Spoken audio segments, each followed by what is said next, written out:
with Robert Kiyosaki. So that's what I watch. On the other side of it, it's a great time to be an entrepreneur because if you're smart, you have a good spirit, and you learn quickly. See, the greatest thing about an entrepreneur is how fast can you learn. You know, when you look at the 7 deadly sins, the biggest tragedy is ego. So ego or vainglory is the road straight to hell. And so you got to, I tell you I made mistakes. I tell you I screwed up. I'm definitely not on the short list for saint. But you'd better be honest, and people trust you, and you better keep your word. You know, you're only as good as your word. Yeah.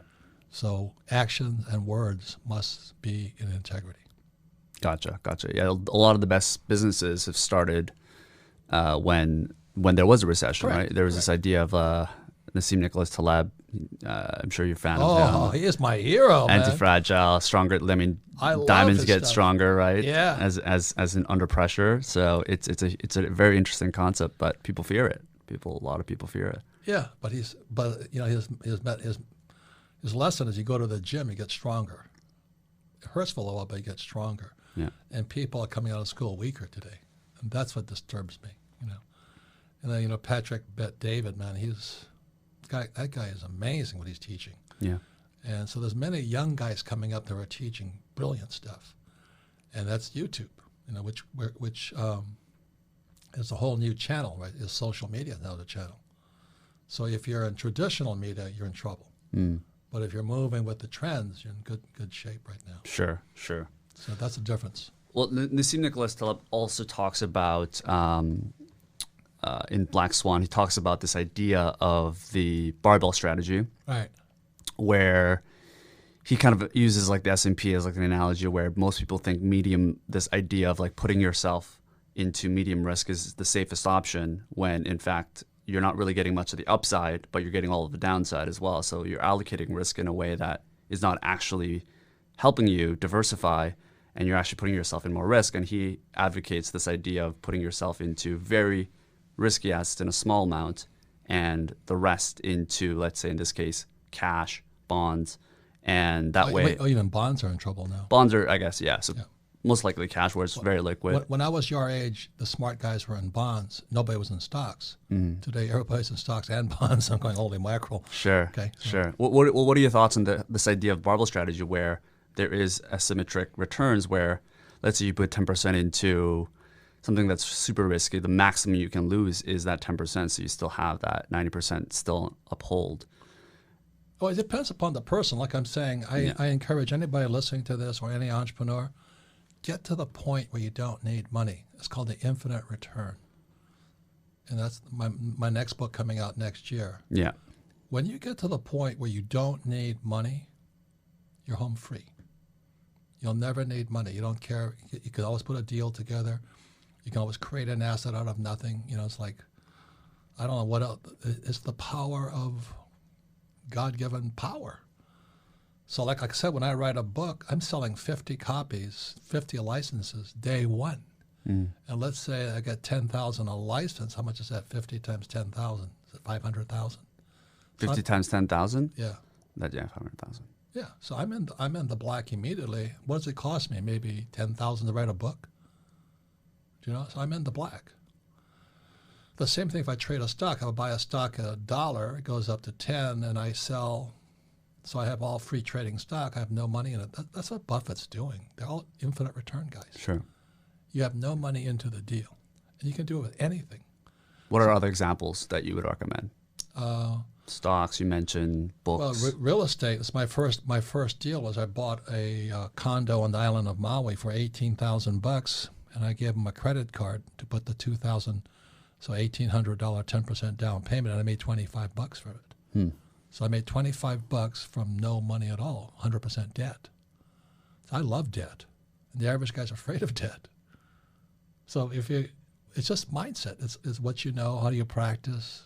I have made a lot of mistakes. I've never lost money in real estate. Never, because I invest a lot in my financial education in real estate. Why? Debt and taxes. The more I can use all the debt I want and pay no taxes. I love it. I love it. There's a God somewhere. Why would I buy stocks? I don't understand that game. You can make money quickly, Sure. And stocks are good because they're illiquid. I mean, they're liquid. You can get out of the stocks real quick, and real estate's dangerous because you can't get out of it. But that's why I've got to study more. So anyway, the biggest thing I can say to any entrepreneur is learn. Be an active learner, low ego. It's tough when you're successful, because when my nylon and vertical surfer bullet business went to the moon, I was crashing down right after it. It went straight to my head. While the ego is still man, there, right? Vanity ego is still there, right? It went straight to bed. I thought I walked on water, except there was no water. There was only air below me. So I learned the hard way. I don't learn it easy. Well, having learned that, is your flow now? Is it that you have, talking about ESBI? Is your flow now? You have these active businesses. Let's say books or business as well. You use the profits from that, and you invest all of it into real estate. Is that the way your money flows? No. I only invest in real estate. Right now, I'm out of the real estate market. I mean, I still have my real estate holdings, but I'm not aggressively buying because the prices are too high, because private equity and the hedge funds went into real estate. And now it makes it's like the stock market. It's a disconnect between the price and the value. So these guys, my best friend just became a billionaire because he took all of his real estate holdings and sold it to a hedge fund. He's laughing all the way. He says it's going to crash on him. It's fake valuations. Good timing. It's based upon today's valuations, maybe not tomorrow's. Interesting. Yeah. So he and I had a race. Who was going to be first millionaire? I beat him, but he beat me to a billionaire. So his idea is that he sold it to a hedge fund. Once the house market goes crashing down, he's just going to buy it all back at a fraction of the price. Correct. Gotcha. Because you think about entrepreneurs. You're not manual labor. So you're working with your mind, your body, your spirit, and your emotions. You're just timing things, observing things. You have to have good friends, people you trust implicitly. Yeah. And I have fantastic staff. I trust them with. Some of my people have been around me for 20 years. Some of my best partners are 40 years. And we trust each other. So that takes time. Focus with Scott Belsky. How do you look at focus? Because I think you have a unique perspective on that. Well, it's I'm no expert because I am I have a lot of ideas, and what I have though learned to do over the years is kill things quickly. And I think there were certain periods in Behance where we did have a lot of things running, and I really hesitated to kill things because I was always trying to hedge us. I was always saying, well, if this network doesn't work out, we have this task management tool, and if that doesn't work out, we can still be a lifestyle business and have the conference and this and that. And I started to realize the hard way that I was splintering our team's time. Everyone was spending 50% on this, and then 20% on this, and 30% on this. And when I started to kill things, suddenly I realized it was like a breath of fresh air the next day. Like you just got out of a breakup, that you were thinking about for a year, and it was a good relationship but not a great relationship. And then suddenly like, oh my gosh, like the world just opened. And so that is what we started to realize. And I started to get a little interested in that sensation and being like, well, wait a second. If we feel that good after killing that, what else can we kill? And so multiple girlfriends you could break up. It's perfect. And so we went into the Behance product and we realized, okay, we have this group functionality and we have this tip exchange functionality. Oh, and we also have this work in progress feature that people aren't really using. Wow. And yet the core KPI that's driving all of our traffic and all of our usage is just posting projects and putting them in your portfolio. Let's kill groups. And what do you know? 5 days later, the traffic goes up across building projects in the editor. And it's oh, well, let's kill tip exchange. And then boom, before you know it, projects are being created even more. Sure. And so it's well, wait a second. If we just really simplify this and just try to kill as much as possible. And so that became a new instinct for me. And actually now I will see a lot of other products or companies that I'm invested in, and I will challenge the founder on, what he or she can kill or leave out of the prototype. I always try to say that the minimum viable product is you're trying to optimize for a set of problems. You're actually optimizing so that people will love your product so much that they say, please add this in, please add that in.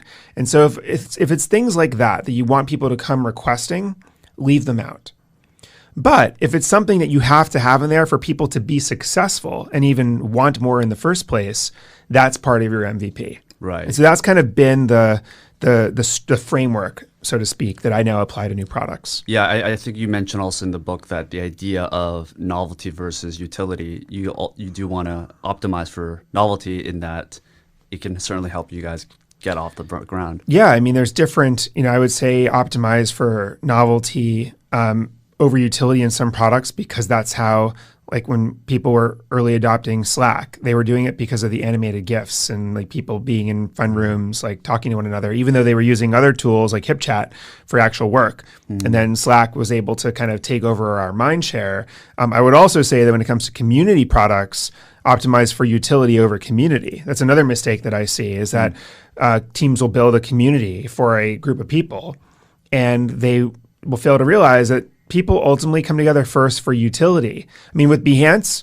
people were ultimately coming for a free portfolio. Right. And just to power their portfolio and get jobs in a more efficient way. And then while they were there, they were like, oh, I can follow people.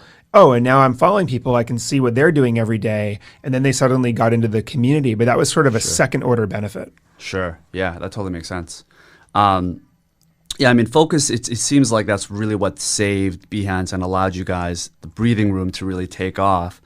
How do you think about, because this is something I always struggle with, because you see entrepreneurs, like a good example is your friend Garrett Camp, who from a high level perspective was working on Stumble Upon, I think back in the day, bought it back, and he just had all these different side projects on the side. He wasn't really that focused. And it turned out that lack of focus is what helped him get Uber, and it's what everyone knows of him. But if you think about it, Garrett was never the CEO of Uber.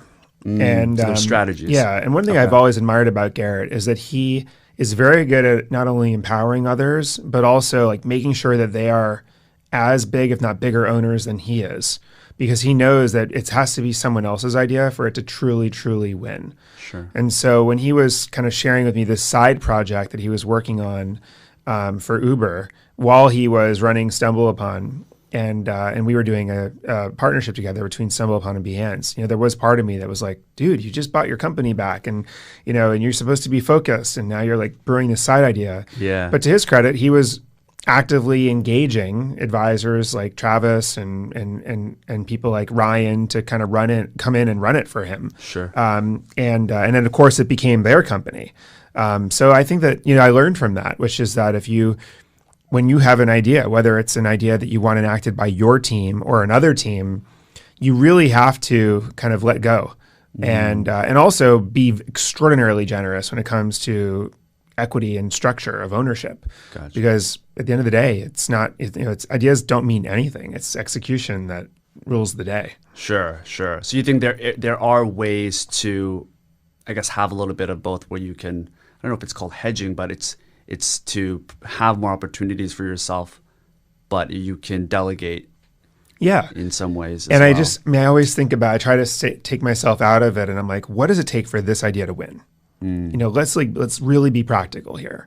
It's going to take someone waking up and going to bed every day thinking about this idea. Sure. It's going to take tremendous amounts of sacrifice. It's going to take someone who overcomes that volatility of the messy middle and somehow sticks together long enough to figure it out with the team.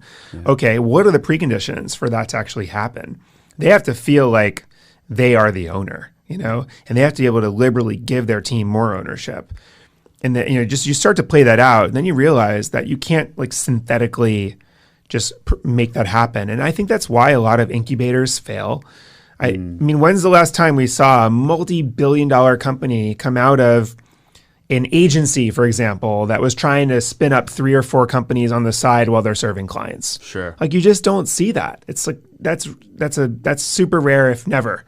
Conviction with Marc Randolph, co-founder of Netflix. If you said, I'm going to start a company that's going to take on Amazon, you need a head examined. I mean, speaking of Amazon, take us back to 1995. Who would have a company that tried to bring shopping on the web when there was an Amazon? It's kind of crazy. It's crazy. And looking back, almost 25 years later, 25 years before, in 1995, talk us about that moment when they were looking to purchase you guys for, I think it was like 15 million or so, something like that. Yeah, that's what we expected. Yeah, so this was it was actually in the summer of 1998. Right. Netflix launched in April of 1998. So it was 2 months after launch. Wow. And I think the Amazon IPO was in 1996 or something like that, or 97, but right around that same time. Yeah. And back then, if you can believe it, they only sold books. What a crazy thing that was.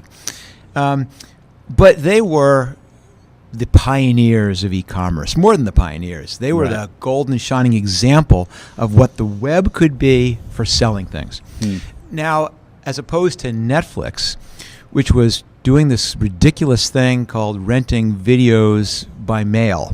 You know, we mailed DVDs in that little red envelope. Yeah. And the reason that the book is called That'll Never Work is because every single person that I told that idea had the exact same reaction, which is that'll never work. I mean, including my wife, who, when I came home after having that idea, and she goes, "That's the stupidest thing I've ever heard." So no one thought it was going to happen.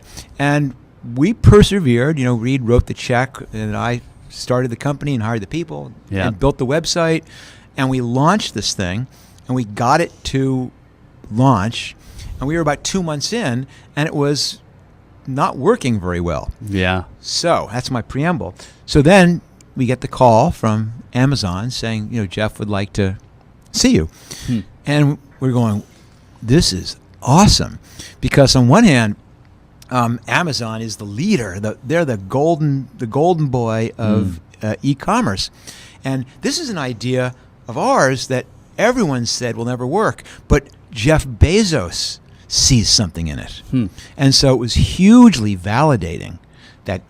And we knew that the reason he was calling was because he was only books, but he had made no secret that the aspiration was to be the everything store. Right. And we knew that next was video and music.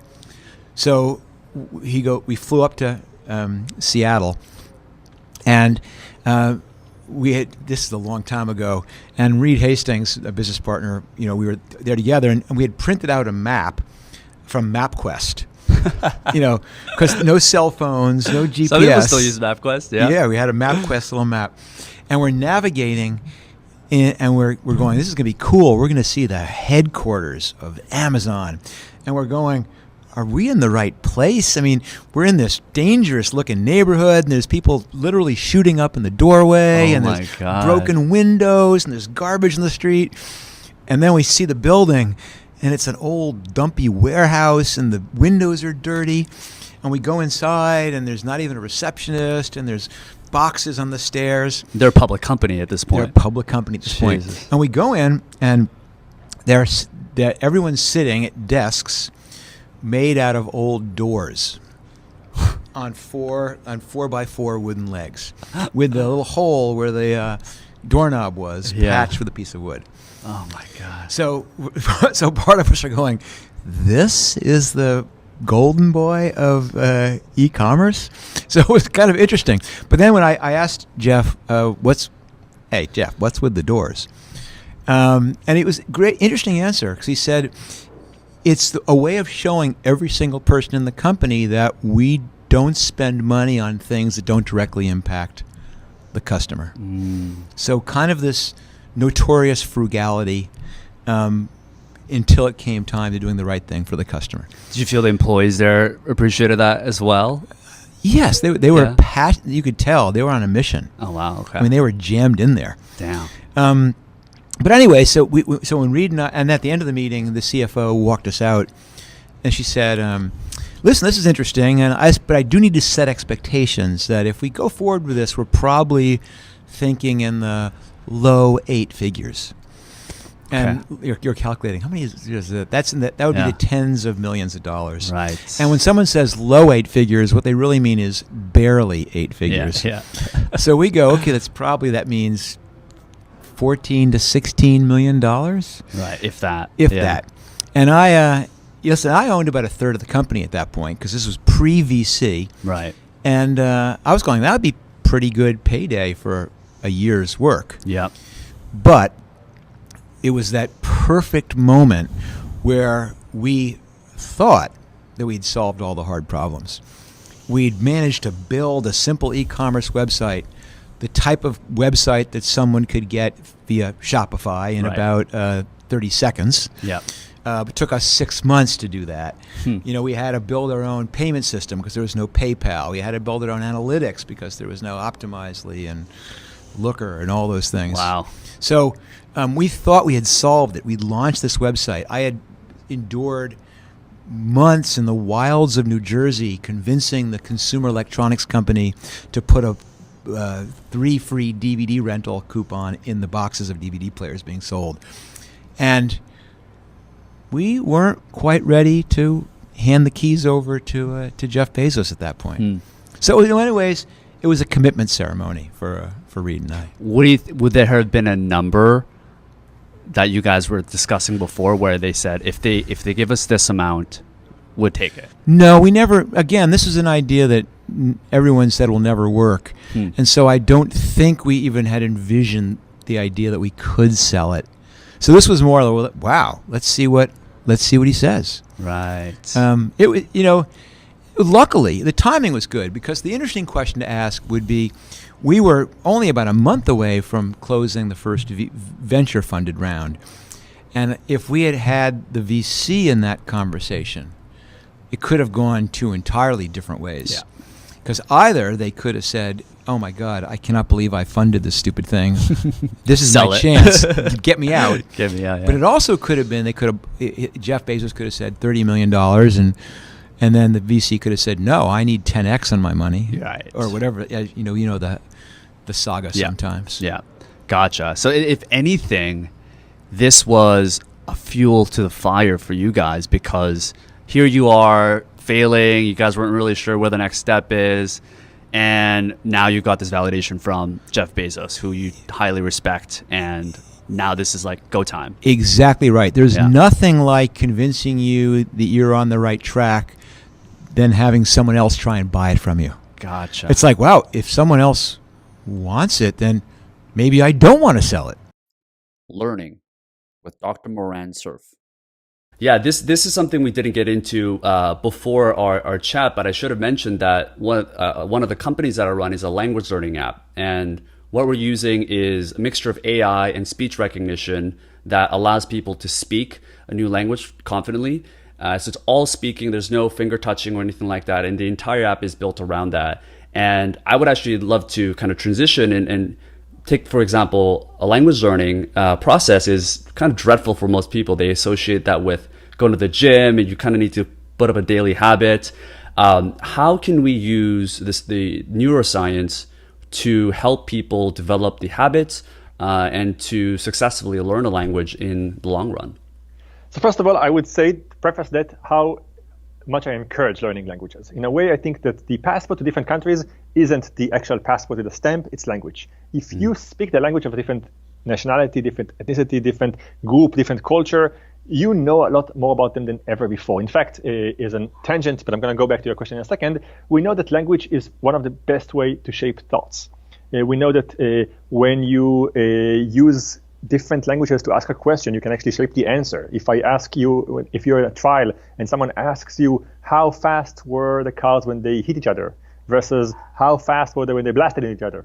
So it's the same question, but blasted immediately implies faster. People actually increase about 25 miles per hour to the answer just because they imagine blasting rather than hitting each other. So language really shapes our thinking. So that's just that.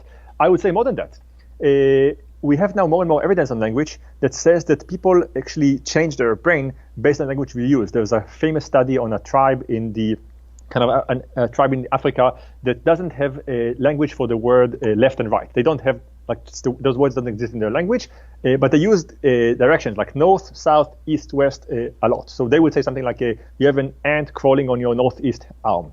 That's how they would describe it. Now, what's interesting about this tribe is that because they have to use language to describe directions all the time, without having left and right, they become amazingly good in knowing where they are in the world. So you can take a person from this tribe and turn them around 10 times, kind of eyes closed, and then open their eyes and say, where is north? And they just say, it's there. The same way you just always know where right and left is. It's obviously aligned to yourself. They just know exactly where north and south and east and west are all the time. And accordingly, their brain hippocampus, the part of the brain that actually controls navigation, is bigger. So it's somehow that their brain learned to encode the world differently because they have different language to describe the world. So all of that is a tangent to say that language is extremely important. And if there's kind of one thing that people can do right now when they're locked at home to help themselves, is learn a language. It will change their lives. Suddenly they will see different kind of more colors in the world that they live in right now because they'll be able to describe it differently. Now, how can we do that? I think that the barrier is that learning language starts with memory. At some point, you have to kind of memorize a lot of words. When I started to learn languages as a younger kid, I grew bilingual. I was born in one country, I had to move to another one, and then I moved to the US, a third one, I had to learn English also, so I had to kind of learn a few languages. At some point, I was forced, I took my master's was in humanities and philosophy, and when you do humanities, you're forced to learn a new language. It's part of like the requirement, and I chose randomly a language that at the time seemed obscure and had no kind of connection to my life. I never needed it, which was Czech. So I just decided I'm going to study Czech. And I studied Czech, and it happened to be that the teacher was a linguist himself. So he was kind of a student of linguistics who was kind of told, you're going to teach the Czech class because you know it, and we need that. So it was only 3 students and the professor. That's all we were. And I was dreading that because I said, like, how can I even start new language that I don't have anything to do with, and I've never heard it before? And he said one thing that to me was extremely helpful, and maybe it's going to be helpful to your audience. He said, if you know 1,000 words in a language, you are able to read the newspaper.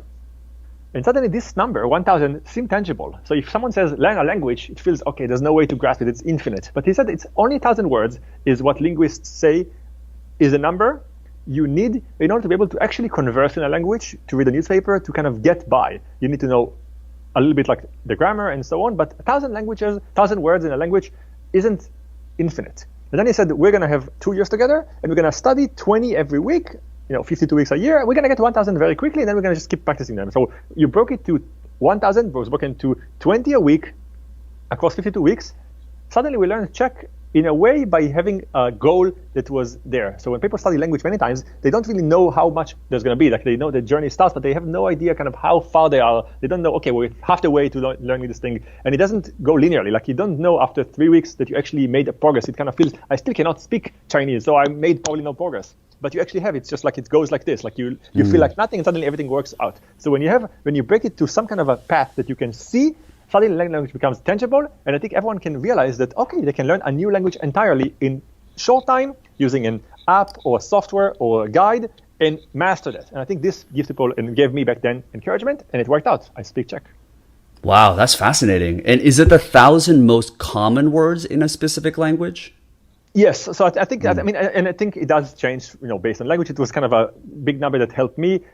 Some languages are a little bit more complex. Some language require also a shift of style. So, for instance, Russian, you change nouns in Russian, and in some Slavic languages, like you actually, like your name Sean would actually be spelled differently and said differently if you're the subject or the object of a sentence, where in most languages in the Western world, Sean is Sean. Like we never change that.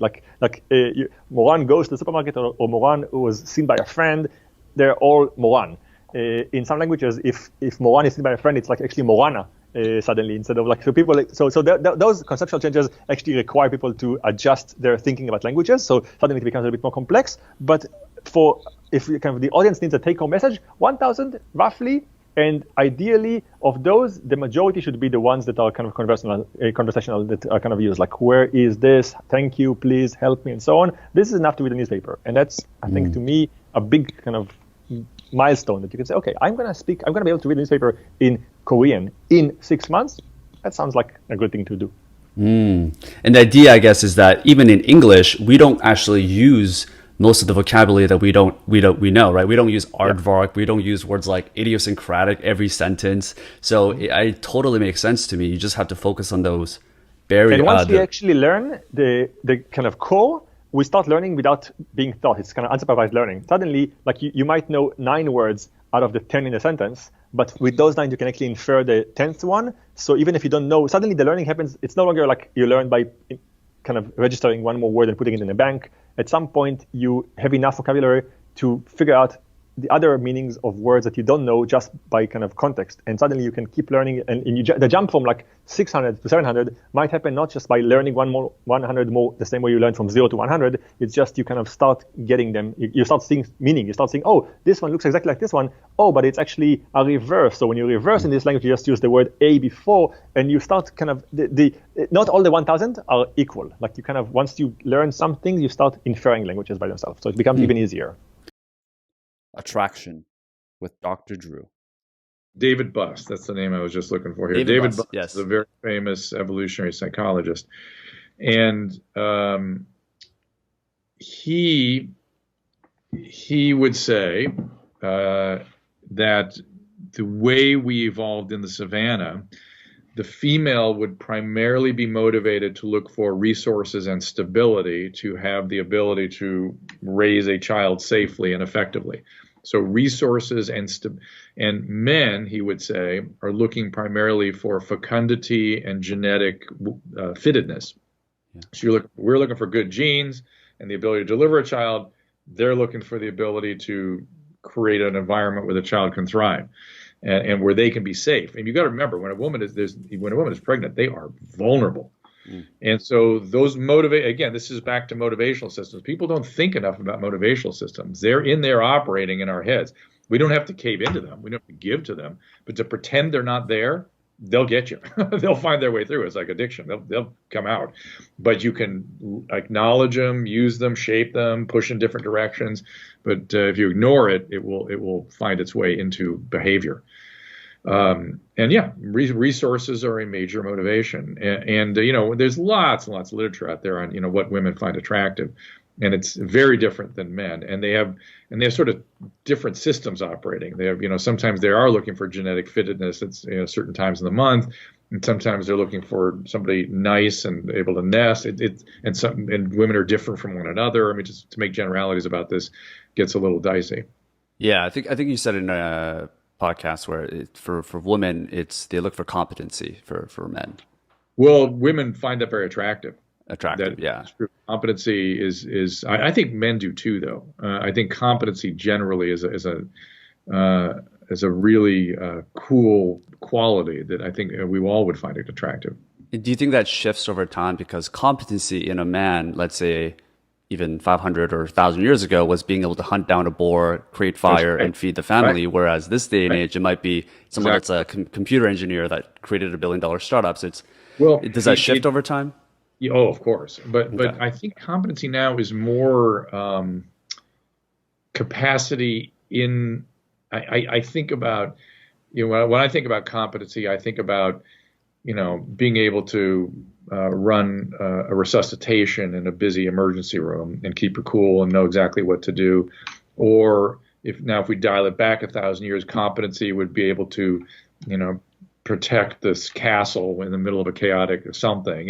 It feels to me more like something in action that's when competency really steps in and becomes attractive, I think.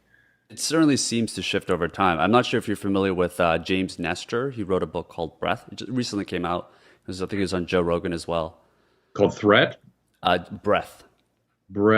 I remember hearing about this. And what was his deal? Well, he was a free diver, he's a journalist, but he wrote a lot about why breath is so important and how that dates back into how the shape of our face has evolved over time, whereas kind of the pre-human species had perfect teeth. Humans are the only ones that have crooked teeth, and part of that is because of the modern diet. When the fire became invented, we started to chew softer food and soup and rice and all these things, where our mouths have become smaller over time. So it's coming longer and skinnier, which fundamentally has shaped different faces over even the past 400 years. So I bring that up because I guess it would mean that females and males, we've just learned to find, we're very adaptable in terms of what makes us feel attracted to someone. And probably goes around with ethnics, right? White males were the big thing in Hollywood, and they were the only ones that had faces up on the screens, whereas now it's more of the minorities that are getting some more attention. And it seems like it's a very adaptable thing that humans can learn what to feel attracted to. Yeah, I think competency Absolutely. I was reacting to the word learn. Learn, okay. Because that's a little bit, it's a little bit specific. It's something, because attractions, again, are built on motivational systems, and motivational systems are complicated. Yes. They're not strictly a learning paradigm. But I do agree with your general construct. Sexuality with Akana. The most interesting thing I've encountered in the industry is that Asian men and Asian women are treated the opposite. Like Asian women are highly sexualized and fetishized. Asian men are emasculated. Completely, yeah. And it's been interesting to finally have people like John Cho, who got to be the lead in Selfie, or Kumail Nanjiani. I don't know if you saw, I posted all these like sexy buff half naked pics because he's going to be in the next Marvel movie. Oh, really? Yeah, and people are like losing their mind. He was like on the front page of Pornhub. It was great. I was like, yes, sexualize that Asian man. Oh, get it. So it's been weird. Like I've also noticed in the community, just like, have you heard of the rice pill? The rice pill? It's like the red pill, but for Asians. Is this like when you get drunk, you don't want to go red, so you take the pill? No. No? The red, do you know what incels are? Yes. Okay, so the red pill is a part of Reddit full of incels who believe like rape should be legalized, da-da-da-da. The rice pill is an Asian subsect of Asian men who believe that Asian women should only be with Asian men. And that is so funny. Yeah, they take it upon themselves to just hate on Asian women in the entertainment industry across the board. Wow. So like this weird thing of dealing with people of your own race thinking you're like a traitor to your race or that you owe your race something has been an interesting part of the industry as well. Like Constance Wu came under attack from them. I've been under attack from them. Yeah. It's been a very hostile group. Yeah, I mean, I can't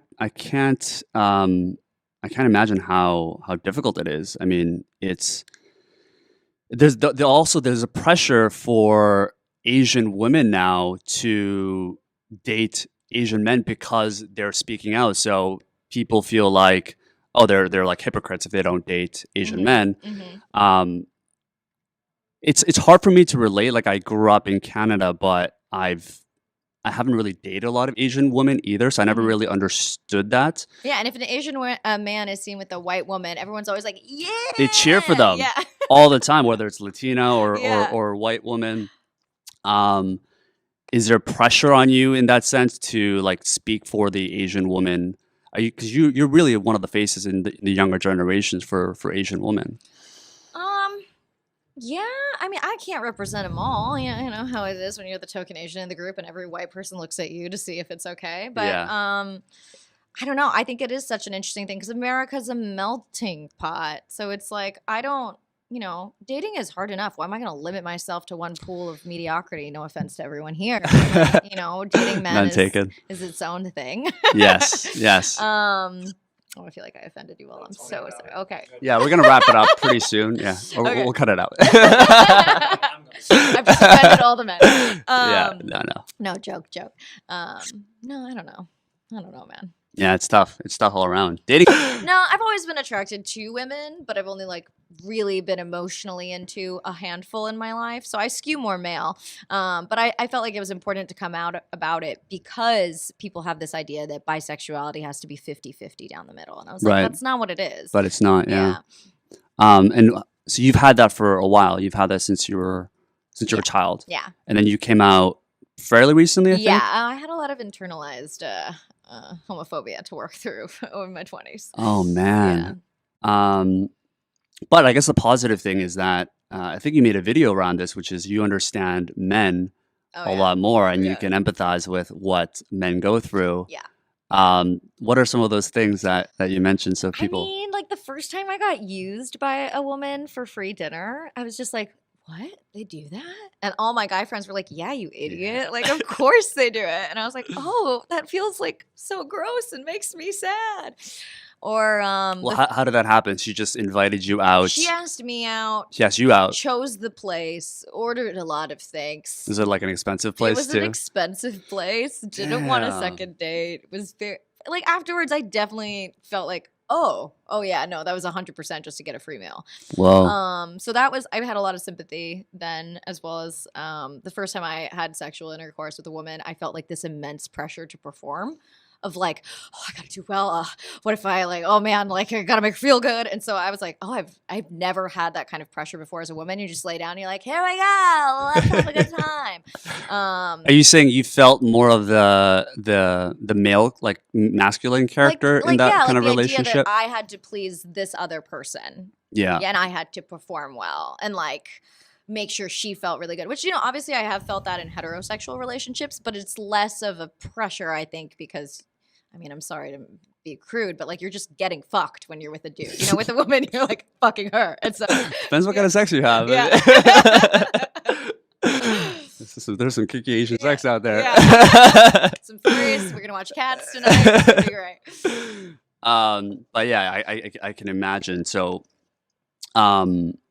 what's and are you mostly dating male then, or how do you transition that? I'm mostly dating men. I've dated some women here and there, but it's just a different ball game with women, and I feel like I'm very behind. I feel like very much like a baby queer, and so I'm also very intimidated by very beautiful women because I'm like, how do I know if she's gay or likes women? Like, how do you know? I don't know. I asked Twitter, and everyone was like, look at the length of her nails. And I was like, but that doesn't mean anything. I have long nails. Does that go for gay guys too then? Cut my nails yesterday. No. Really? No. Vulnerability with Dr. Emily Anhalt. So in If You Really Knew Me, we have people say, if you really knew me, you would know that, and you share something a little uncomfortable about yourself to another person, something a little vulnerable. And what you get to see is that normally that person is really grateful to hear this thing about you, and that sometimes they actually really relate to it, and you start to feel less alone in your vulnerability. So that's one exercise we do. Another exercise we do for discomfort, which I just love facilitating, is we make people do an eye gaze, like literally sit and stare into each other's eyes. And it's so uncomfortable, right? Like strangers that they've just met, and they have to sit and stare into each other's eyes for 20 seconds. And it's horribly uncomfortable, but they'll do it. And they'll talk and they'll laugh and they'll do all the things that they do to not feel the discomfort. And then we tell them, listen, you clearly were just a little uncomfortable and you escaped that discomfort by laughing and talking and looking away. But now you have more information. You know that you can do it.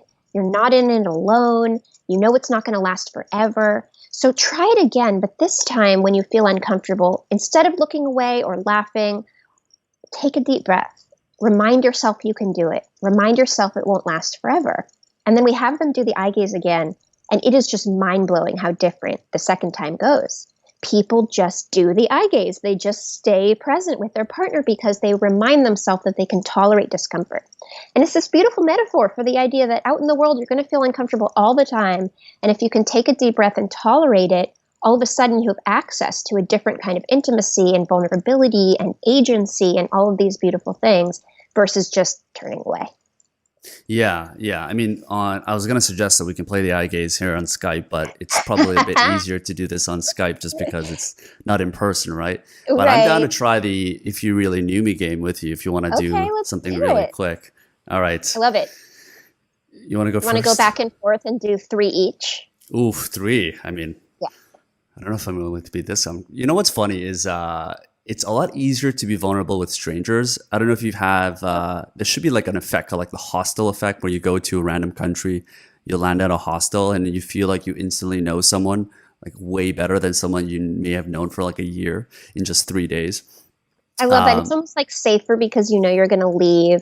So you don't have to worry as much about how you're perceived, that kind of thing. There is something about that. I mean, I hope you and I stay in touch, but it is a bit easier with strangers, I feel, in general, just because, I don't know, there's not it's not as much pressure, I guess. But yeah, do you want to, you're going to be so good at this though. I feel like you've already got like 5 memorized.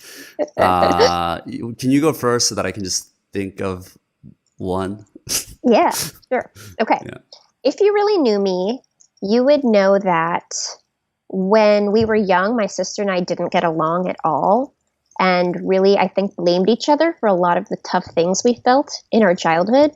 But now she's my best friend in the world, and we've really come a long way through, dealing with our own shit and being able to have a great relationship. You use this in your talk, though, because I know you're really comfortable with this.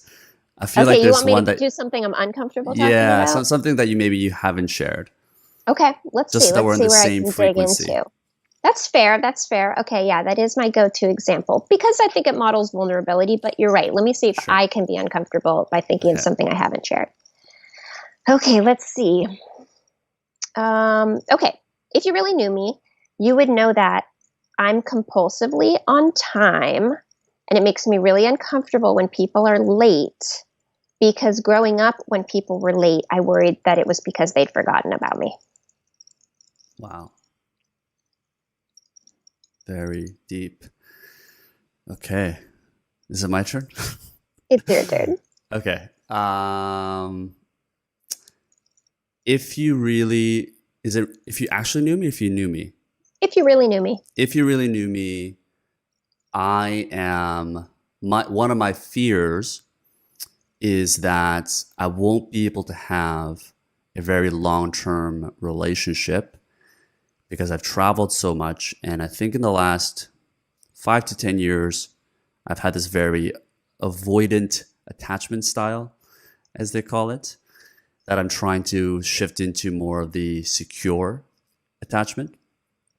And one of my fears is that I may not find someone that I can, or I may lose someone that's a really good fit for me just because of this, I don't know, character default, I guess.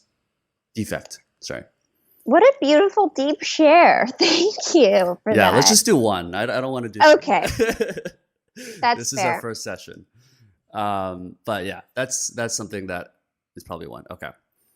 And I guess I feel like the other power of this game is that sometimes saying something out loud changes the chemistry of it. Like I often think our more vulnerable and complicated stuff, the way it lives inside our head and inside our body is sometimes worse and messier and more complicated than it actually feels once we've said it and seen that other people are like, oh yeah, I feel that way sometimes too, or I can relate to that. And all of a sudden it maybe doesn't seem as intense. Just like when you have 100 things to do and you think you're never going to do them, and then you make a to-do list and you're like, oh, okay, actually I could probably get this stuff done. Courage with Gary John Bishop. Too many people, though, are trying to work out how they could get themselves ready for that rather than just go do it. Yeah. I mean, I struggle with it. Yeah. And I get it. And you know what? I did too, because I looked at life in the same way that everybody else does. Like if I fix this, then everything going on around me will be fine.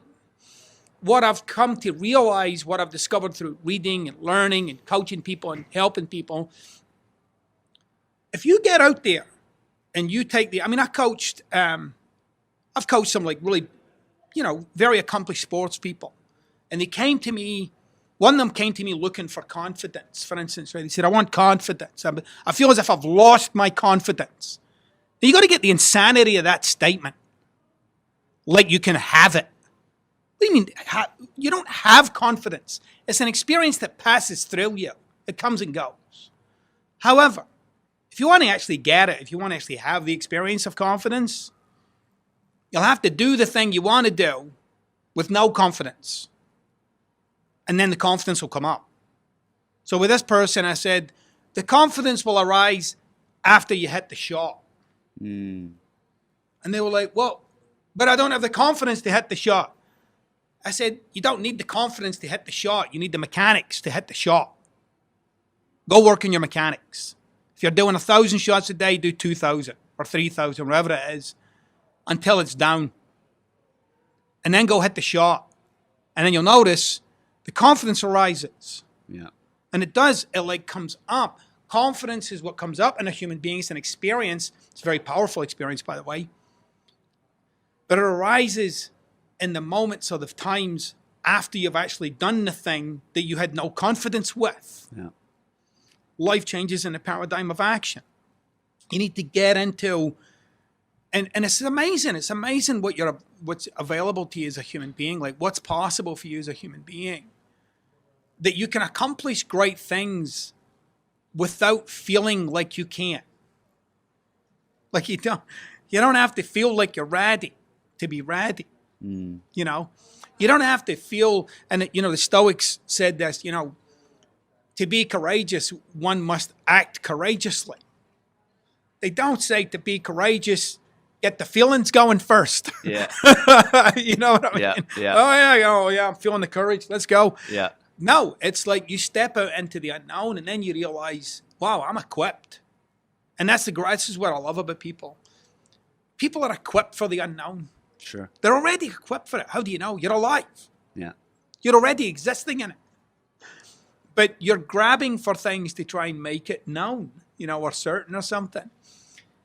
Human beings, in my view, are mostly operating at somewhere like 20 or 30% of capacity. Even the most pushed ones, the most stressed ones, you're about 30% of capacity. You're a bottomless well of being. You have an unlimited capacity for passion, love, adventure. Like, it's all there. But you need to first get out of the way, whatever might be in the way of your expressing all of that. Absolutely. Yeah. I think one of my favorite things about your message is this idea of expect nothing and accept everything. And it's similar in line with like the Stoicism philosophy. Right. And I love it. I think Marcus Aurelius, I'm going to paraphrase, not as eloquent as you have, but he, in Meditations, I think he says something around, say to yourself every morning that you're going to meet people that are going to be envious of you, people that are going to be jealous, people that are evil. And it's like this idea of like almost like being so, I don't know if it's like realistic. Yeah. But it's just having this type of mindset where you're just going to accept everything that comes at you. Yeah. And you're not going to expect anything else from that. So it's interesting, the whole notion of this. Because people who say stuff like, well, it is what it is, right? But you have no sense of what is. When someone says it is what it is, what they're actually saying is, it is what I think it is. They're not saying it is what it is. Because if you actually relate it to everything as it is, nothing's offensive. Because it's just what that is. Yeah. Like that person spoke. That's what that is. Yeah. When they say, well, that was offensive and that is what it is. No, that's not what it is. Now I'm confused.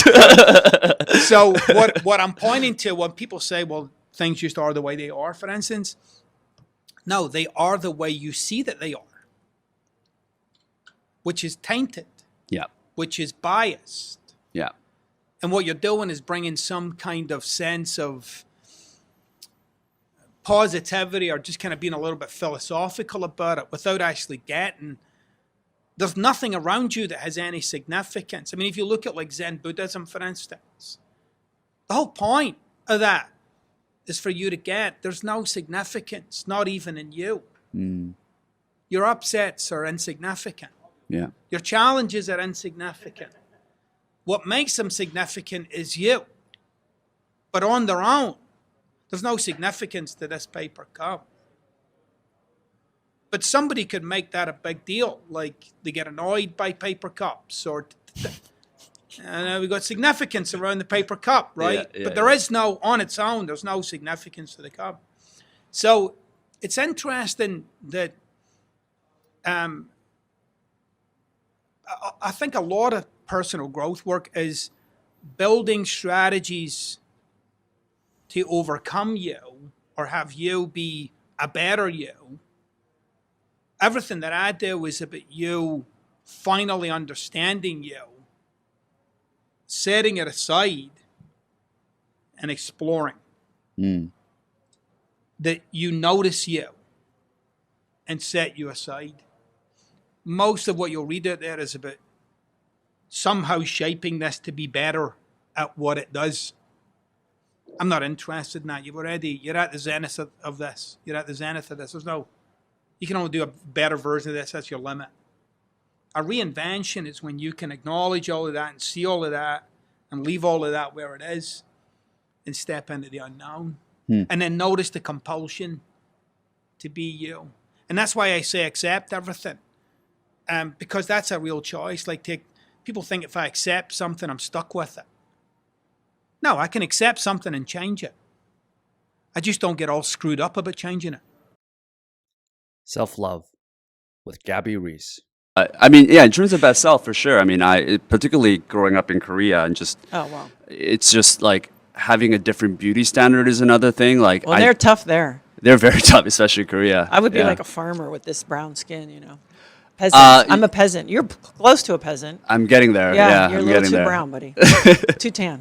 Yeah, maybe I should get out of Mexico. Don't be in Mexico. Yeah, but I mean, I think I have a certain, not me, I guess particularly, but I know from my mom, my family, they have a certain standard of beauty that they're attracted to, that they think is like the ideal image, whether it's from the media from Asia, and coming here, especially when I was 7, that completely switched, where friends of mine would say like, oh, this girl is like really beautiful. And I'd be like, I was so confused. Yeah. I just was not used to seeing like girls with like blonde hair and everything. Even though that was idolized, it just wasn't like something I can connect to. Sure. But I think if you look at it from a global scale, for sure, like being your best self works, because there's going to be someone that's going to be attracted to you. There's someone that's going to think you're beautiful, no matter if you think, you're not, just because of what friends around you say, That's right. And I think, listen, you go to different cultures, Polynesian culture, the original, some of the women before, the bigger the better, because that meant strong and that meant survival.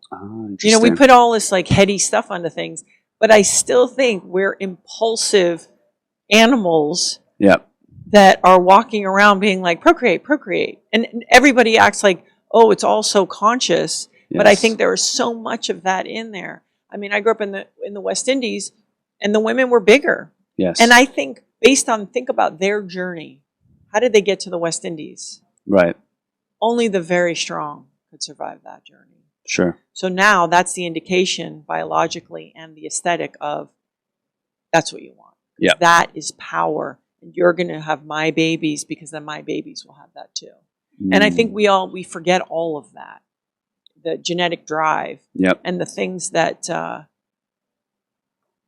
it's a real thing. And I don't care how civilized we are and that we can go up in the rocket, we still have that. Sure. Yeah. I mean, this stage where you can press a button and get like a car, private driver come to you. Yeah. You don't really need to. And swipe, and all this. You know about this, okay. Yeah, of course. I'm not doing it. I haven't.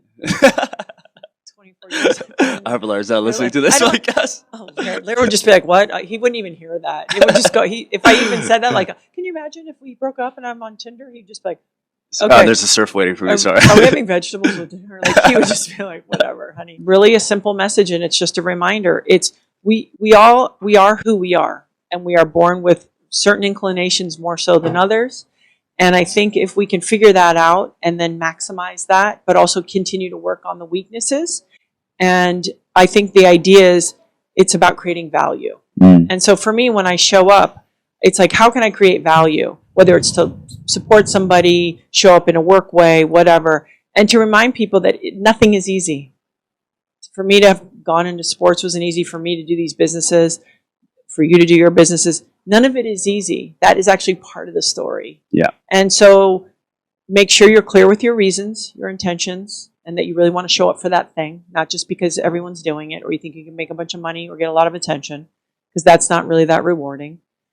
And like, give it a go. Like, failure is part of success. And as cliche as it is, it might be in some ways more part of success than the actual success. Sure. And don't be afraid of that. It sucks, and you can survive it. Supplements with Dr. Mike. Wow. Okay, so you have a lot of supplements. I have a lot, man, and I spent a lot of money. So I'm like, all right, Dr. Mike, can you save me $150 a month, because this is getting ridiculous. I was like, well, I'm going to have to give you that prerequisite that we talked about earlier, that I'm not going to be giving you individual advice. I'm not going to become your doctor here, but I will give you general thoughts on each supplement. Keep in mind, okay, I'm 27 years old, relatively healthy, no illnesses, no COVID. Okay. All right. Okay. So and what are your goals? What are you looking to do with these supplements?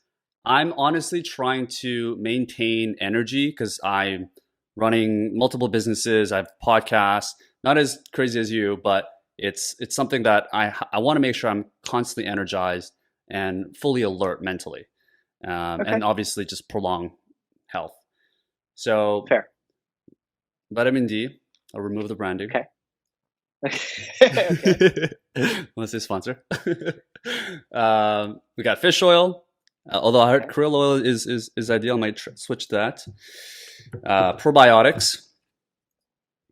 And I also mixed in vitamin C in there, just because I want to pack light.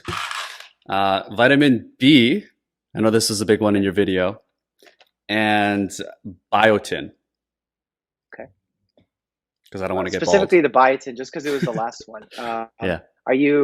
What's your reasoning? Is it the hair, skin, and nails conversation? Yeah, I just don't want to get bald. Okay. So that was like a big one. Okay. To be honest. So let's start with biotin, because that's like an easy one and a very popular one that people, especially on social media, take. Biotin deficiency, meaning that an individual, for you to be deficient in biotin, is quite rare.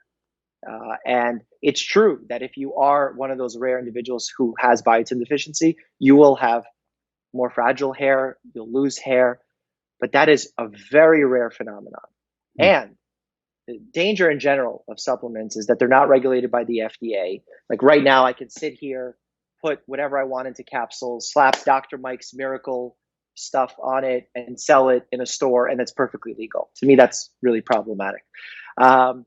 And then with biotin, an interesting study came out that showed if you're taking high enough doses of it, which most of these companies are putting in really high doses of biotin, it actually will block the markers that we look and check for heart damage when someone's having a heart attack. Oh, shit. And if you think about who's taking biotin, a lot of my female patients, ages 50, 60, they want to, take a supplement for their hair. They take biotin. They come in, they're having some acid reflux. We do an EKG, it looks non-conclusive, and I'll order this blood test. And I always have to make sure that we need to ask if they're taking biotin, because they could actually hide the result of that test. And that's just like one example of something that we found, that these supplements can be really misguiding our health decisions without any real provable benefit. Like if you're an average healthy person and you take biotin, will you see improvements to your hair? Probably not. All right, that's $30 a month that you're just about to save me out the door. No, I don't want to misguide you, because what if you're the individual who has biotin deficiency and I didn't do a thorough history on you? So don't use this to make any decision. This is just for me. Don't worry. Okay. I'll be fine. All right. Let's say, I think the next one was vitamin D, right? That you gave in the video? Vitamin D is like a popular one, especially in media. I mean, we've seen stories cover everything from having low vitamin D levels to increases in cancer, to obesity, heart disease. I mean, they've correlated it to everything. And while those correlations are absolutely true, it really is the chicken or the egg scenario. So is it that you have low vitamin D and as a result you're developing all these illnesses?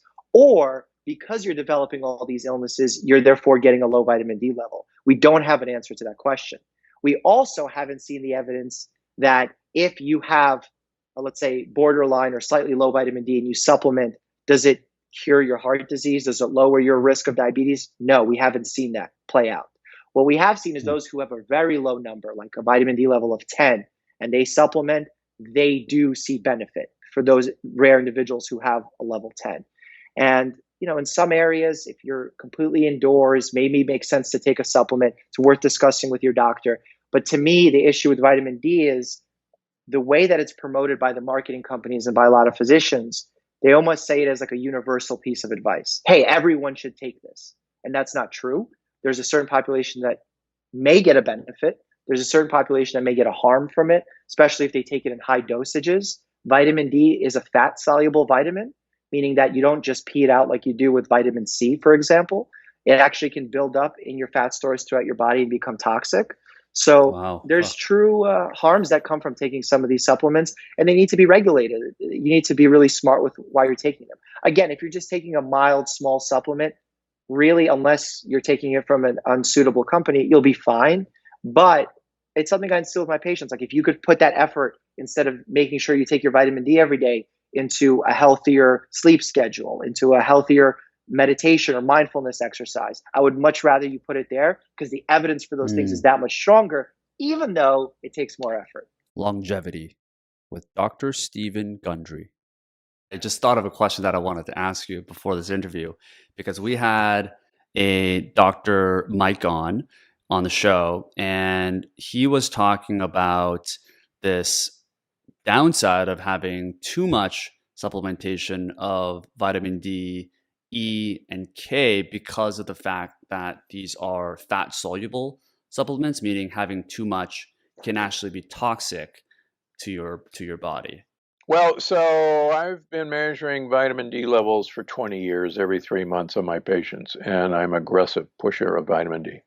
I have never seen vitamin D toxicity, ever. Dr. Marc Hyman has never seen vitamin D toxicity, ever. I have people who run their vitamin D levels in the 200s, and they're not toxic. The Cleveland Clinic and Quest now say 150 nanograms per milliliter is normal. It's not toxic. I've run my vitamin D greater than 120 for the last 20 years to prove I'm not dead. So this is, quite frankly, Dr. Hollick from Boston, the father of vitamin D research, has only seen vitamin D toxicity once in his lifetime. And that was in a physician who by accident was taking 1 million international units of vitamin D for 6 months because it was mislabeled. Right. And I'm not recommending anybody take 1 million international units, but bare minimum for anybody should be 5,000. I have a number of my autoimmune patients on 30, 40,000 a day to get their vitamin D levels up. Interesting. And yeah, it's confusing because generally these bottles come with 1,000 or 500 per pill, and they tell you that recommended dose is 1 per day. And it's all wrong. 80% of Southern Californians in my practice, when they first come in, are vitamin D deficient. 80%. In California too. In California. With sun. That's because we use sunscreen, which is one of the dumbest things. And that's another subject. All right. Well, round 2, Stephen, Dr. Gundry, would love to have you back on. What is one small but piece of actionable step that the listener can take after listening to this that they can do to increase their energy, to hopefully increase their longevity, something small that they can do right after listening to this that they can take action on? It turns out the higher your level of vitamin D, the longer your telomeres are. And if you like the telomere theory of aging, you want long telomeres. So if you hear nothing else that I say, take your vitamin D and start skipping meals, and you're going to live a long time. Energy with Wim Hof, the Iceman. When the Vikings, they explored all over the world. They went to America in wooden ships into the unknown. You know why? Because they were very well adapted to the cold. They were so much more exposed and so much more activated from within. They were strong. They were ruling over the world far before Christopher Columbus and before the Western world began to colonize the rest of the world. Those were the Vikings. And that Viking blood is within me, but also within you. We all got that. We are all explorers in this world. And the cold is the great teacher to activate the deep physiology of having no fear, but go explore. Yeah, come to think of it, I don't think I've seen you wear pants. I've always seen your calves. every video, Do you own pants, Wim?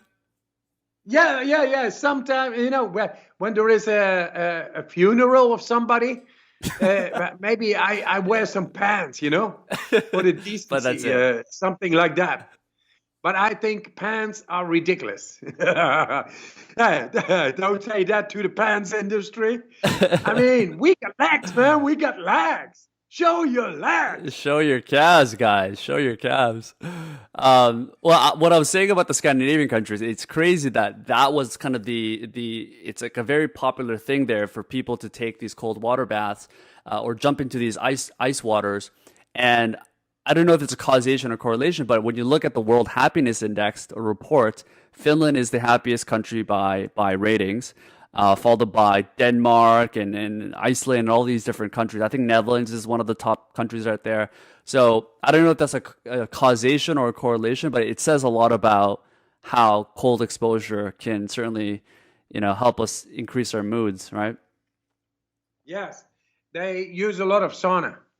And they run a lot of outside, and that stimulation through the cold on the cardiovascular system, which is the life force itself being transported through the vascular system.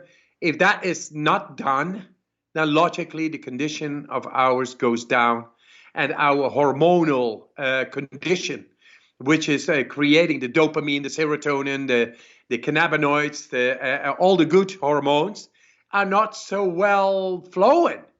And it is just logic. Embrace the cold. There is the warmth of life. Absolutely. Yeah. And you brought up saunas as one of them. I wanted to dig into some of the benefits of heat as well. We talked a lot about ice. We talked a lot about cold.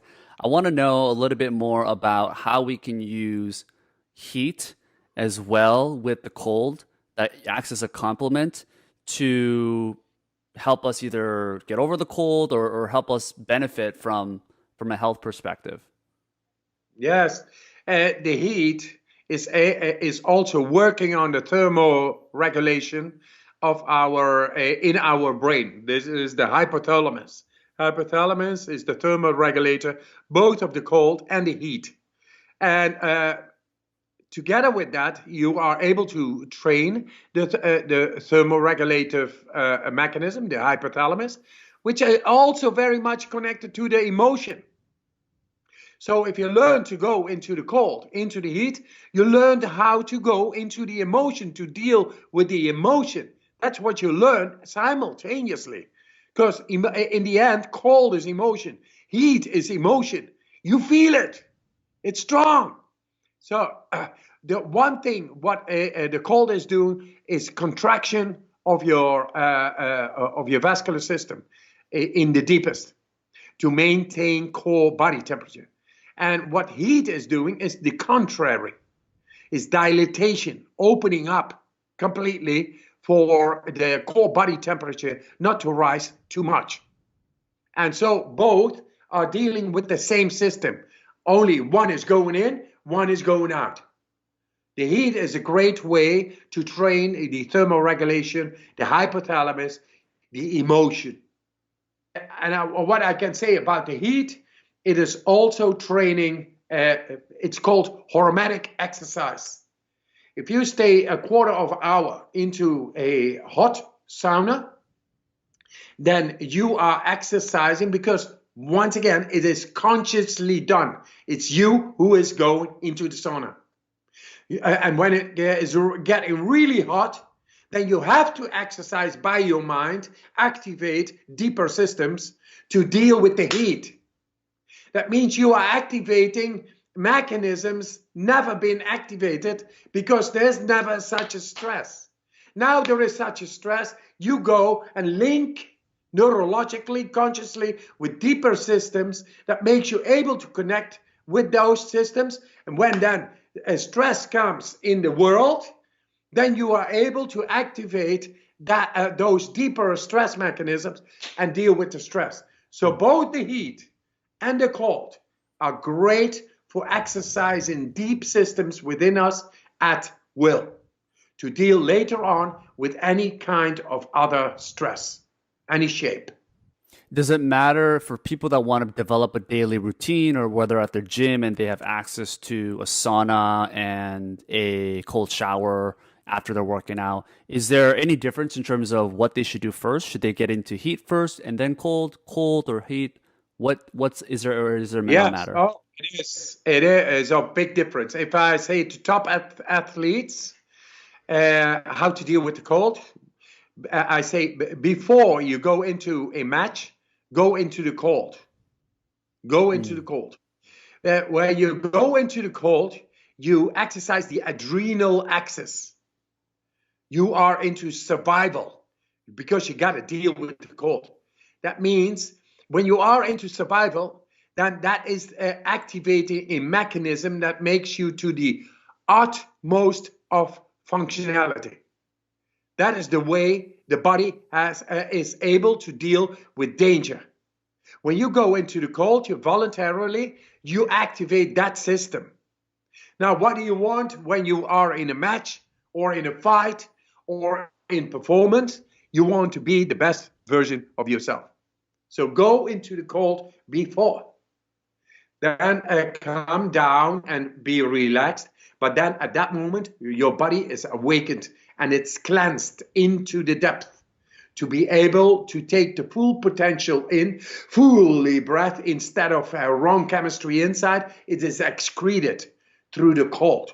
It's out of there. The body is cleansed.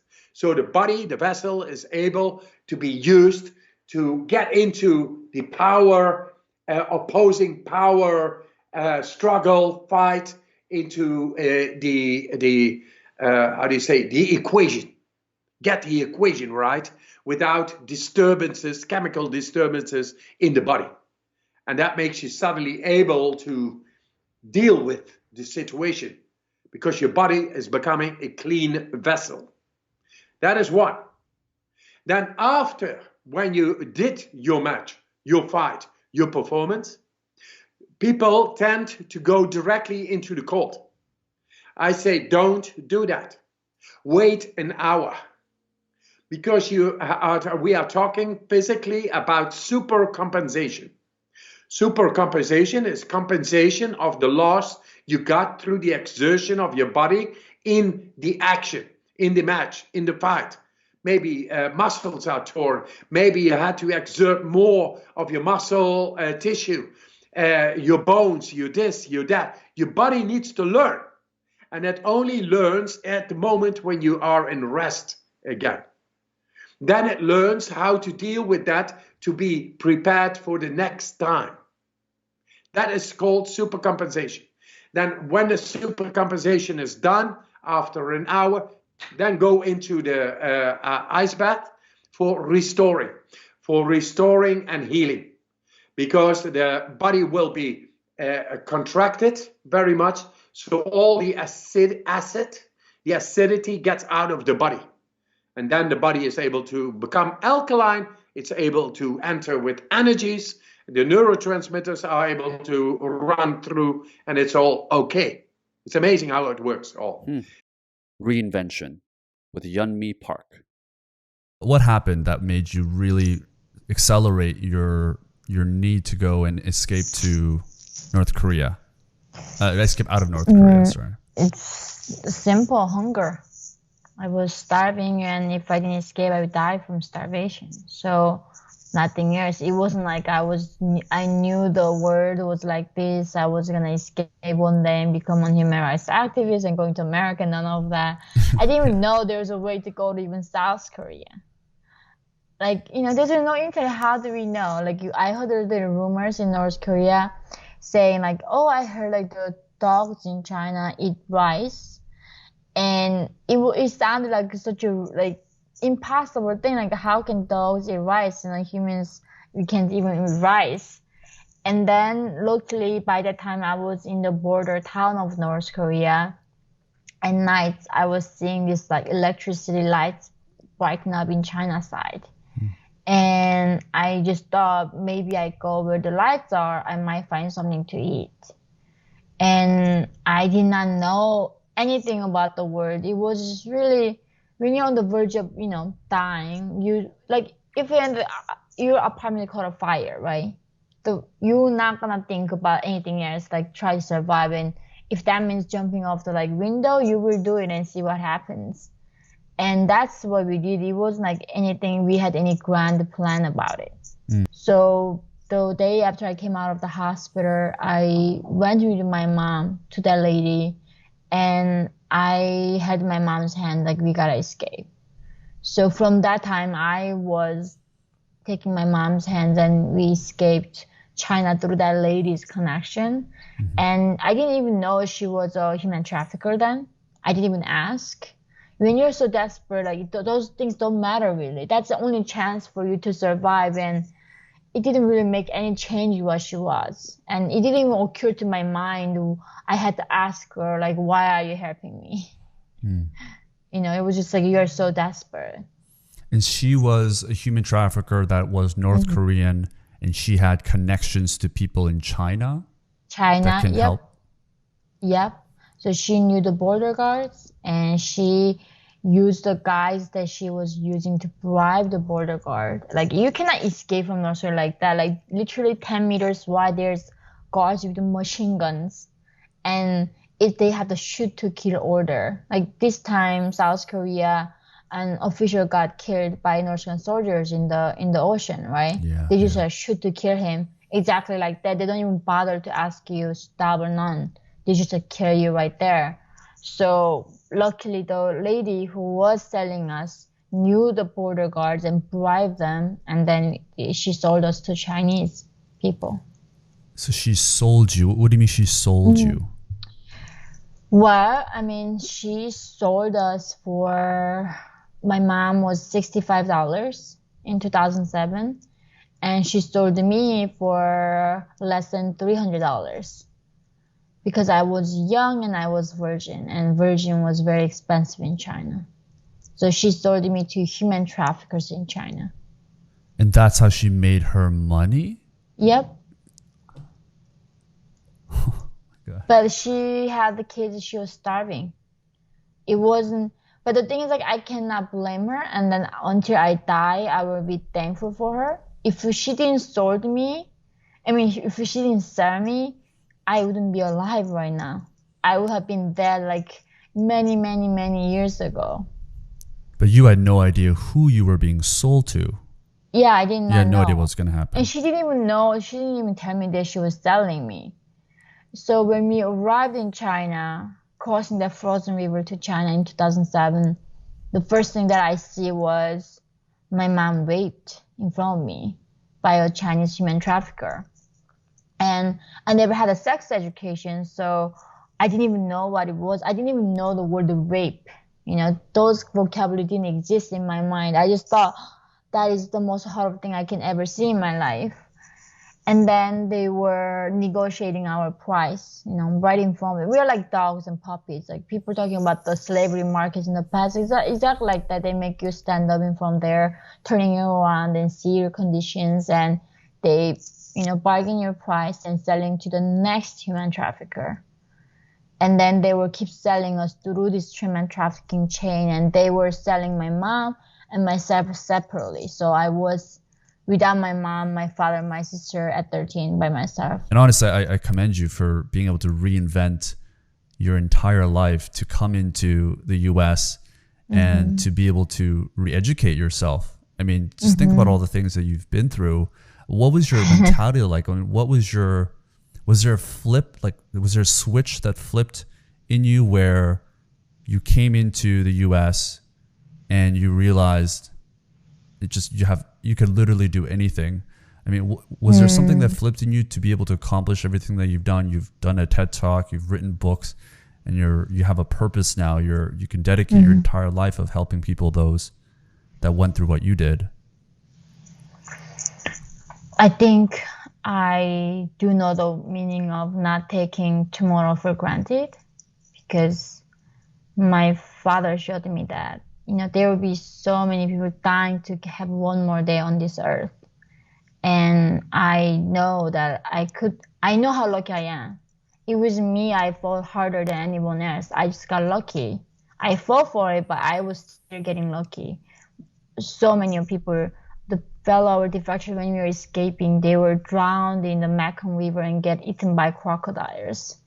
And it's not like they didn't fight harder than I am, right? It was pure luck. And I think because I know how life now works, it's we don't expect anything. Life is tough and it's not equal. We all get different things, but it's up to us to fight for the better future. And I think that really helps me going. And also, luckily, I have so many North Koreans who are so resilient and continue to inspire me and not being, resentful.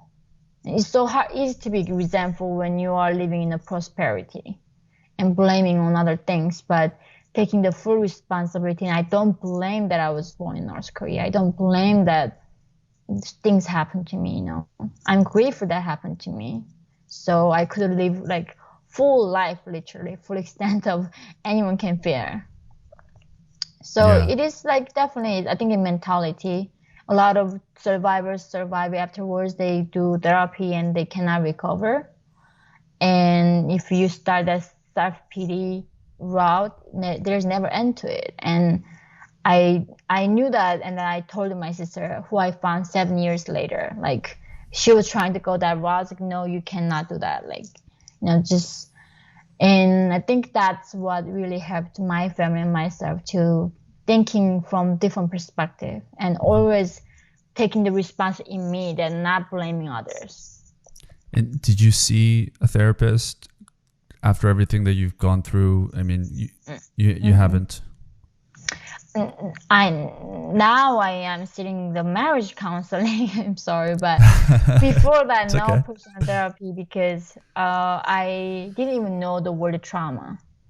It's like when you're so in a living hell, like who talks about trauma? Like literally, those concepts don't exist in the living hell, right? It's only in prosperity we can talk about trauma, recovery, all of that stuff. So I mean, my people who are kids sitting public execution right now, gonna never talk about trauma. And it's never gonna affect them the way that we expect it to affect them. Mm-hmm. So I think I really try to keep that perspective where I'm coming from and not trying to be in this submerged in this culture of like, I think, I'm not saying it's weak, I think way more compassionate, but if I try to go route of like trying to unpack everything, in this narrative, it's gonna be too much, and I didn't need the therapy.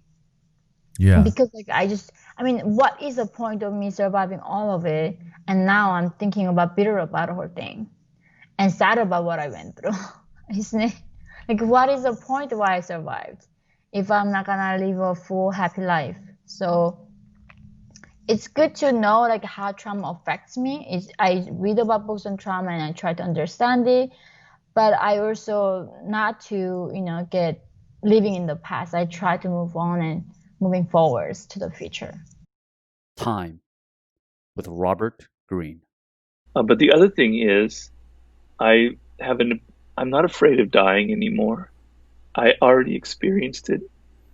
The fear is gone, and it's sort of like a nice feeling to know that you don't have this incredible fear that you carry around with you. It's not that I want to die. I'm very much happy that I'm alive, and I'm also very grateful. So sometimes, like yesterday, I was thinking, what if I had been swimming when this happened, which I'm often doing? I wouldn't be here, I would have drowned. And now I wouldn't be having this conversation. I would be dead. People would be talking about me. My book would be out there, but I would be gone, And so when you think like that, it kind of makes you appreciate that you are alive, that I am here talking to Sean Kim, that I still have my brain here. I'm going to be able to write another book. So confronting death, as I wrote in that chapter, is a good thing. It makes you not so afraid of anything in life. And it also makes you appreciate the things that you constantly took for granted, the view out of my window, the sound of birds in the air, everything, and things that sound a little bit cliched and Pollyannish, but they're true. Yeah, I'm alive, I can appreciate them. So, what I wrote about in that chapter is very real. I'm not saying that it's not relevant. It's just, it's 1,000 times more real when you go through it. Yeah, it's an ironic process. It's an ironic process that we have, especially since it's one of those things that most of us, probably everyone, fear the most, especially when we're nearing death. And it's insane how little prepared we are for facing it, whether it's for ourselves or for others. It's just not something that anyone's going to teach you necessarily, unless it's something that you train yourself to think about, which is something that you're encouraging other people to do.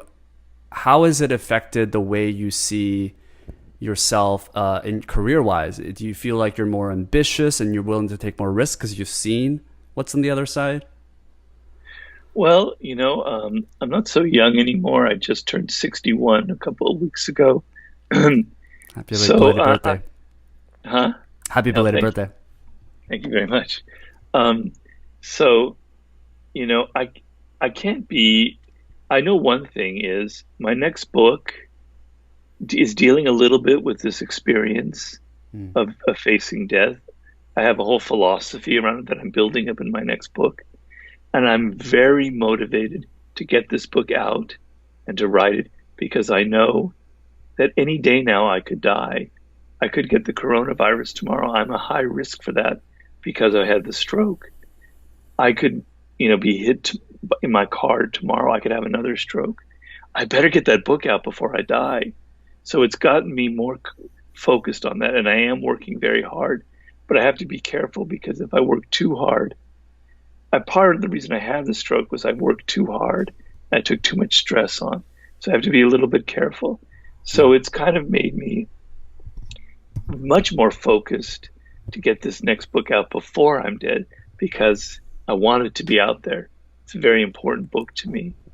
But some people, it tends to think, well, now that I face this, it doesn't matter anymore. I don't even need to get anything more done, It doesn't have that effect on me because I love my work and I love getting a book out there. But I know that I'm not getting younger and I just have to be more careful with my energy and not let this happen again. So it hasn't curtailed my desire or my ambition. It's just made me a little more careful and not pushing myself too hard. Yeah, absolutely. I think just given everything with Corona and all the news that we're hearing, I think people around the world are thinking more about death. And I think, hopefully the lesson here is that you can die doing what you love, but it would be worse if you died without doing what you didn't love. Very much so. Very much so. Yeah, I make that point in my prior book, Mastery. I talk about Leonardo da Vinci, sort of the icon of that book. And he had a quote. He was on his deathbed, basically saying, just like at the end of a day when you've worked really hard, you have kind of a blessed sleep. If you've worked hard your whole life and got things done that you wanted to do, you have a blessed death. It's like going to sleep after a hard day's work. I'm ready to give up my life because I've accomplished things. I've done what I wanted to do. So if you're younger, it's a wake-up call, and I make that point in that chapter. You tend to think, I've got this incredible vista of time ahead of me. I've got 40, 50, 60, 70 years. I can waste some time here and there. Yeah, it's okay to waste some time, but you probably don't have as much time as you think, and you could die tomorrow very easily. So knowing that you could be taken away from you in 5 or 10 or 20 years, do you want to die not having done any of those things that you dreamed of doing, not experiencing those things that you wanted to experience, not accomplishing those things that you set out that you dreamed of when you were younger?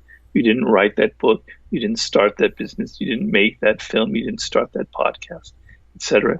That's the worst feeling in the world, to be facing death in your 40s, 50s, 60s, and to realize I didn't do anything that I wanted to do, and now it's too late. I don't want you to have that feeling. So, confronting your mortality is not a morbid thing. It doesn't mean thinking only about death. It's not like a goth kind of thing. It's more about developing a sense of urgency that each day could be your last day, and you better appreciate it. You better work as hard as you can and get things done, and appreciate the time that you do have, and appreciate the people that you're around. So some of the people that I'm around, like my wife now or other people, I might not have been here for them. So I appreciate them 100 times more. And the same thing in reverse. Think of the people in your life and imagine that tomorrow they could be taken from you. Wouldn't that alter how you view them right now? Wouldn't you be a little more interested in them and appreciate them on a higher level instead of taking them for granted? So the awareness of death, which is so much repressed in our modern culture because we don't see anybody dying around us. It all occurs in hospitals where we're hidden from our view, as opposed to 100, 200 years ago where people were dying all around us in the house, etc. It's very important because we can go through life without ever thinking about it, without ever confronting it. But in fact, it is a terribly negative thing to repress that confrontation, because it's the most real thing that we have to face. And facing it has all of these incredible benefits for your own personal well-being and for your relationships with other people and for your work as well. Full episodes of Growth Minds can be found here on this YouTube channel, Apple Podcasts, Spotify, and wherever you listen to podcasts. Subscribe so you don't miss future episodes, and if you're feeling extra spunky today, give it a 5-star rating for a lifetime of good karma and an even better sex life. Alright, maybe not that last part.